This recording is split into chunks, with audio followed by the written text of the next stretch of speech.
ভোলায় প্রথম গ্যাস কূপ খনন শুরু হয় 1991 সালে। 2009 সালে গ্যাস উত্তোলন করে গ্যাস ভিত্তিক রেন্টাল বিদ্যুৎ কেন্দ্র চালু করা হয়। বর্তমানে এই গ্যাস ক্ষেত্রের 4টি কূপ থেকে দৈনিক 70 মিলিয়ন গ্যাস উত্তোলন হয়।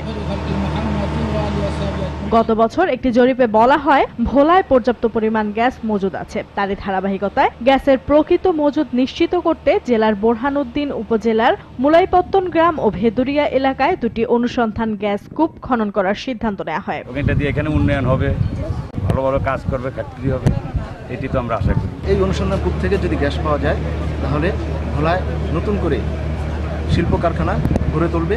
এরই মধ্যে বাণিজ্য মন্ত্রী উপস্থিত থেকে কূপ খনন কাজের উদ্বোধন করেন। প্রমাণ করতে পারে যে ভোলাতে পর্যাপ্ত গ্যাস আছে, তাহলে বাংলাদেশের অন্যান্য জায়গা থেকে ব্যবসায়ী বিনিয়োগকারীরা এখানে আসবে বিনিয়োগ করতে। শাহবাজপুর ইস্ট 1 নামের এই কূপ থেকে আগামী 60 দিনের মধ্যে এখানকার গ্যাসের মজুদের পরিমাণের সঠিক ধারণা পাওয়া যাবে। 60 দিনের মধ্যে আমরা একটা ফলাফল পাবো, ফলাফল যেন ভালো হয়। এসব গ্যাস উত্তোলনের মাধ্যমে খুব শিগগিরই ভোলায় শিল্পায়নের ব্যাপক উন্নয়ন ঘটবে বলে আশা স্থানীয়দের।